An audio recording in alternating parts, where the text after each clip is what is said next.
Hello friends, आप सभी का बिहार एग्ज़ाम योद्धा में स्वागत है। अ, यह बिहार स्पेशल का पहला वीडियो है और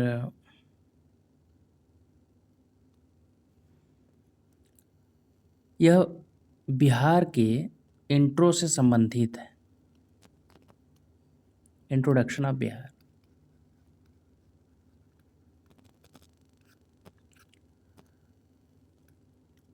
तो पहले तो हिस्टोरिकल इंट्रोडक्शन समझिए। अगर आप एंशियंट हिस्ट्री पढ़ेंगे तो मेरे भाई बिहार ही को पढ़ रहे होते हैं। कोई तमिलनाडु का स्टूडेंट पढ़ रहा हो या फिर केरला का पढ़ रहा हो या फिर असम का पढ़ रहा हो या फिर मणिपुर का पढ़ रहा हो या फिर महाराष्ट्र का पढ़ रहा हो या JNK का पढ़ रहा हो या पंजाब का पढ़ रहा हो, ये सब बिहार की हिस्ट्री पढ़ते हैं क्योंकि बिहार में जो पहले साम्राज्य का उदय हुआ वह बिहार में था और वह था मगध साम्राज्य।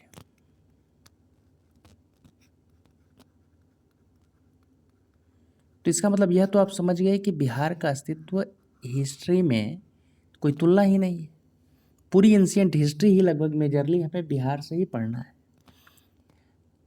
पाटलिपुत्रा को केंद्र मान के।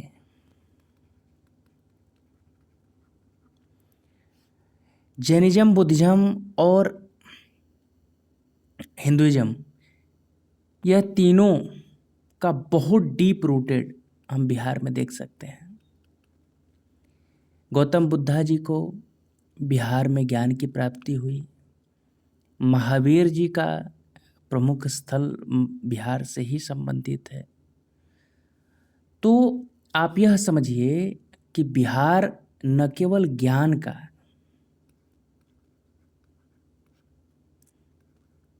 बल्कि ध्यान का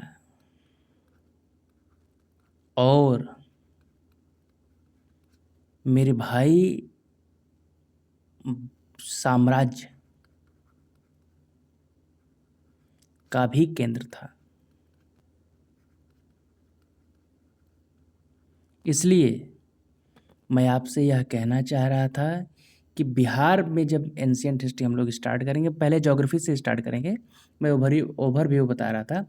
और एंशियंट तो हो गया, मिडाइवल में वह कर्नाट वंश की बात हो या फिर बख्तियार खिलजी के आगमन की बात हो, वह अकबर और तुगलक वंश के बिहार पर आधिपत्य का विषय हो या फिर मान सिंह के सूबेदार बन के आने की बात हो, तो ये सब चीज़ें कहाँ से रिलेटेड है? बिहार से रिलेटेड है।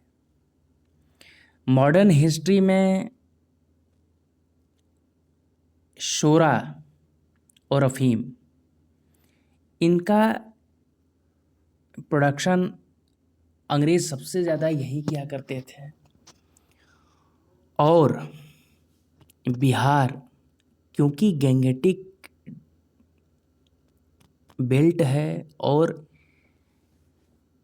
एलुवियल सॉयल इतना फर्टाइल सॉयल है कि यहाँ पे भाई आप यह समझिए कि प्रोडक्शन उस समय अंग्रेज़ों के द्वारा, वो चाहे कॉमर्शियल प्लांट का हो या फिर अफीम और शोरा उत्पादन का हो, इन सब का केंद्र हुआ करता था बिहार। और ये बिहार वही है, मोतिहारी, बापू धाम, जो गांधी जी को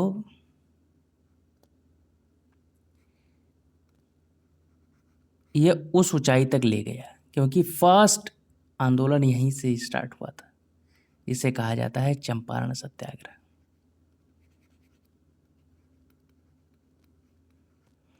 तो मॉडर्न हिस्ट्री में भी बहुत बड़ा कंट्रीब्यूशन है बिहार का। अब रह गई हिस्ट्री को तो हम ओवरव्यू देखे, ज्योग्राफी की बात। तो आप देख रहे हैं यह बिहार का पॉलिटिकल मैप है। मेरे दोस्त, बिहार 2 बार बटा। 1911 में बंगाल से अलग होने के पश्चात 12 में अस्तित्व में आया बिहार, और 1912 में अस्तित्व में आया। उसके बाद 1936 में फिर एक बार विभाजन हुआ और उड़ीसा अलग हो गया। उसके बाद 2000 में फिर विभाजन हुआ और झारखंड अलग हो गया। तो आज का जो बिहार आप देख रहे हैं, यह 2 विभाजन के बाद का बिहार है। विभाजन अच्छा हुआ, गलत हुआ, यह हम आप पर छोड़ रहे हैं। कमेंट करिए कि क्या हुआ, कैसे हुआ, उसका क्या प्रभाव पड़ा, आर्थिक, सामाजिक, राजनीतिक। फिलहाल हम लोग को जो बचा हुआ बिहार है, जो इस समय का बिहार है, जिसमें 38 डिस्ट्रिक्ट्स हैं, उनको पढ़ना है। तो मेजरली मैं आपको एक ओवरव्यू दिखा रहा हूँ कि सबसे वेस्ट डिस्ट्रिक्ट जो है वह वेस्ट चंपारण ही है, और सबसे ईस्ट डिस्ट्रिक्ट जो है वह किशनगंज ही है। सबसे नॉर्थ जो है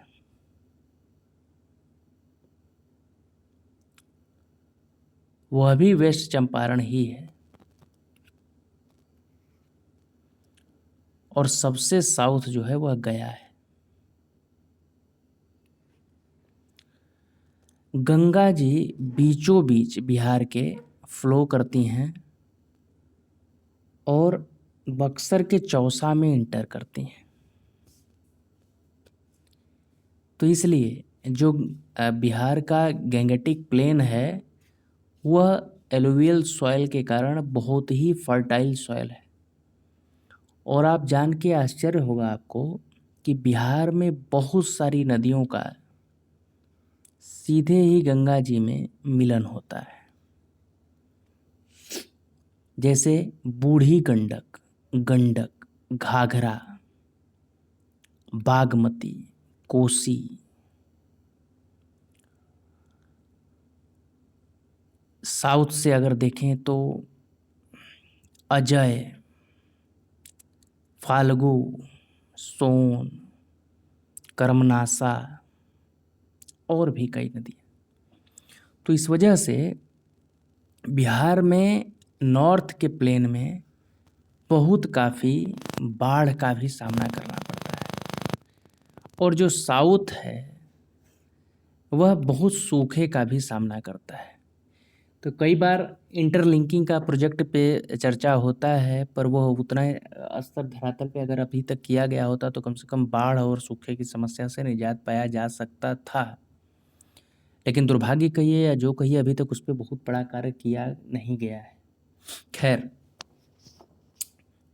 हमें जो अब पढ़ना है उसे यह समझना है कि अनुमंडल और मंडल का वो कैसे डिस्ट्रीब्यूशन है। और जैसे ये तिरहुत में चंपारण, ईस्ट वेस्ट दोनों, सारण, सिवान, मुजफ्फरपुर, गोपालगंज, नहीं सॉरी, ये तो सारण तो खुद एक वो डिवीज़न है। और पटना में Patna, Arrah, Buxar, Bhabua, Sasaram. We will study in detail, हम लोग डिटेल में स्टडी करेंगे कितने शहर गंगा जी के किनारे है और कौन कौन सी नदियां हैं। तो first we will discuss the river. तो सबसे पहले जो आती है वह जो उत्तर प्रदेश की सीमा से बनाते हुए जाके मिलती है वह है साउथ में कर्मनासा,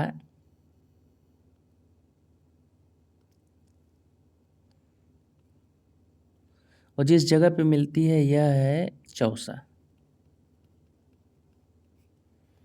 उसके बाद नॉर्थ से मिलती है घाघरा,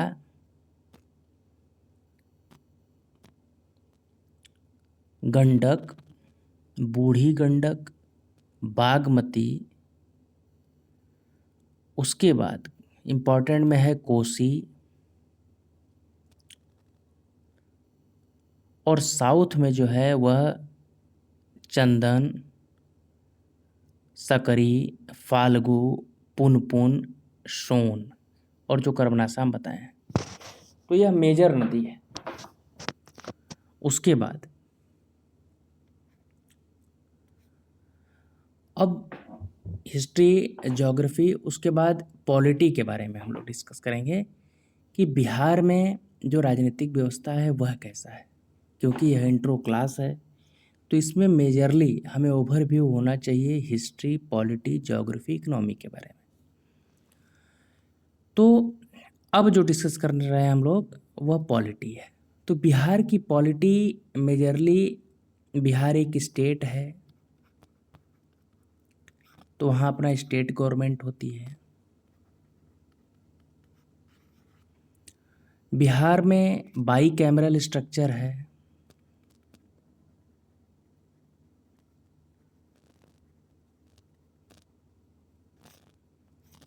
द्विसदनात्मक है, विधान परिषद भी है और विधान सभा भी है।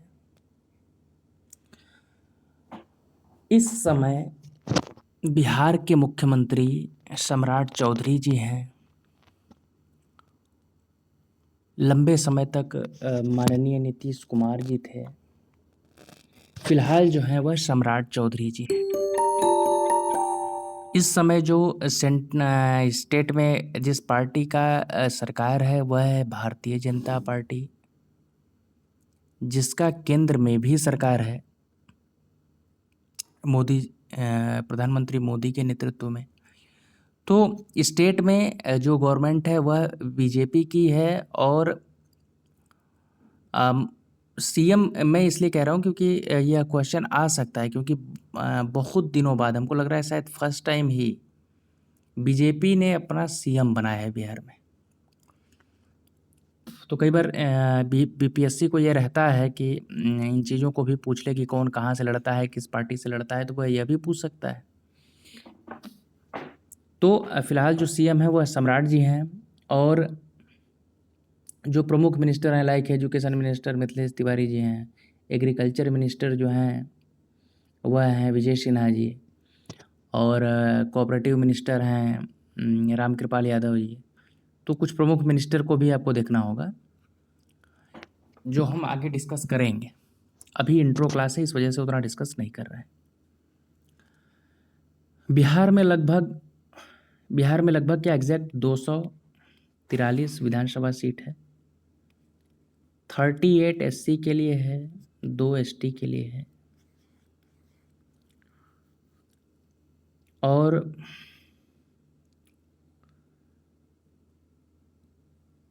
शायद ध्यान से हट रहा है, 70 के आसपास विधान परिषद है, 73 या 74 के आसपास।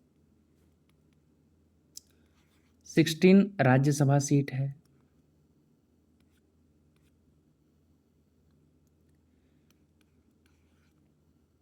तो मेजरली ओवरव्यू यह है कि बिहार का जो ज्योग्राफी है और बिहार की जो पॉलिटी है और बिहार की जो हिस्ट्री है, इसे हम लोग डिटेल में पढ़ेंगे। पर क्योंकि एक इंट्रो क्लास था तो उसमें मैं आपको एक आउटलाइन करना चाह रहा था कि बिहार की पॉलिटिकल स्ट्रक्चर कैसा है। Next is economics of Bihar, आर्थिकी।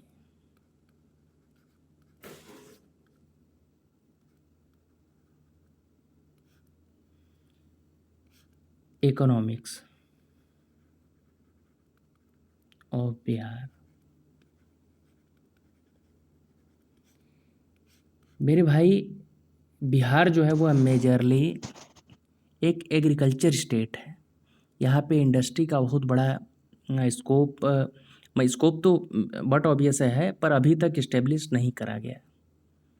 वह सरकार की इच्छा शक्ति कहिए या जो भी कहिए, पर अभी तक बिहार इस मामले में बहुत पीछे है। और बिहार के पास क्या नहीं है, बिहार के पास वाटर है, बिहार के पास लैंड है। यहाँ एग्रो बेस्ड इंडस्ट्री तो फ्लरिश हो ही सकती थी, फूड प्रोसेसिंग का इंडस्ट्री तो फ्लरिश हो ही सकता था, पर उसमें भी हम लोग बहुत पीछे हैं।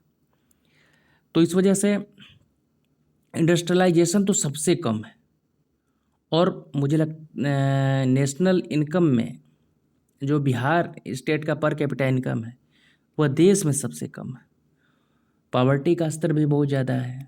तो बिहार में इकोनॉमिक्स जो है, इकॉनमी कहिए तो वो सबसे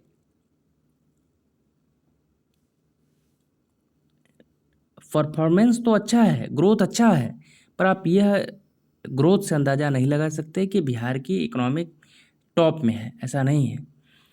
तो मेजरली हम ये अंडरस्टैंड कर सकते हैं कि बिहार का जो इकोनॉमिक्स है वह एग्रीकल्चर पे ज़्यादा एलाइड है। और अनएम्प्लॉयमेंट बिहार में, मतलब डिसगाइज्ड अनएम्प्लॉयमेंट अगर आप देखा जाए तो ज़्यादातर लोग एग्रीकल्चर में नेशनल एवरेज से भी ज़्यादा इन्वॉल्व है।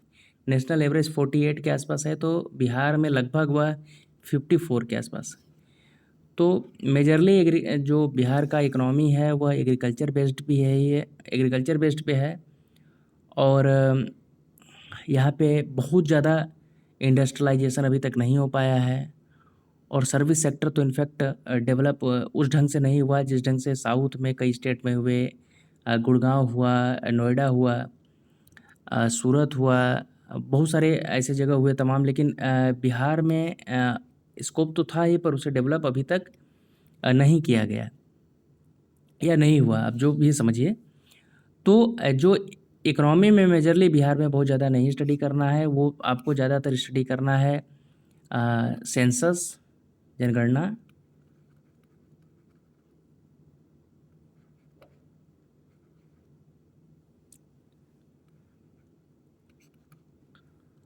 और जनगणना के बाद जो आपको मेजरली थोड़ा सा बजट, थोड़ा नहीं मतलब जो बिहार का बजट इस बार का है 2026 का, और इकोनॉमिक सर्वे,